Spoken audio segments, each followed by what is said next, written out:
আসসালামু আলাইকুম বন্ধুরা, তোমরা সবাই কেমন আছো? আশা করি ভালো আছো। এই তো আমিও ভালো আছি। আর কেমন ভালো আছো সেটা অবশ্যই একটু কমেন্টসে আমাকে জানিয়ে যেও। এই তো রান্নাবাড়া করছি আর তোমাদের সঙ্গে গল্প করছি। যেদিনকে থেকে তুমি জানতে পারবে যে তোমার স্বামী পরকীয়া করছে, অন্য নারীতে আসক্ত হয়ে গেছে, সেদিনকে তুমি ভিতর থেকে ভেঙে পড়লেও বাইরে অনেক স্ট্রং হয়ে যাবে। আর একটা কাজ করবে, সেটা হচ্ছে তোমার সংসারে খরচের মাত্রাটা একটু বাড়িয়ে দিবে।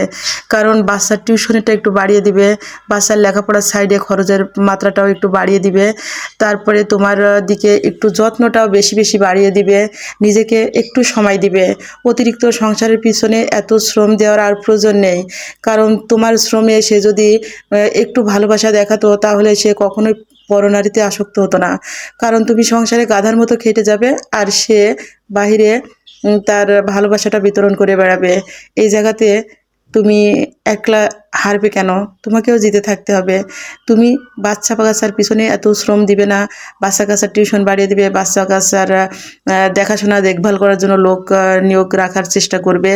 তারপরে তার টাকার কত জোর, তার টাকাটা কোন কোন খাতে খাটানো যায়, তুমি সেদিনকে থেকে সেই বুদ্ধিটা শুধু বের করতে থাকবে, ঠিক আছে? তাহলে দেখবা টাকার কত জ্বালা। টাকা, পুরুষের পকেটে যদি টাকা না থাকে, সে বাহিরে পরনারীতে কখনো আসক্ত হতে পারে না। বোকা পুরুষ, পকেটে একটু টাকা হইলেই পরনারীর পিছনে উড়ানোর জন্য পাগল হয়ে যায়। ঠিক এই সব পুরুষগুলাকে এইভাবে শায়েস্তা করতে হবে।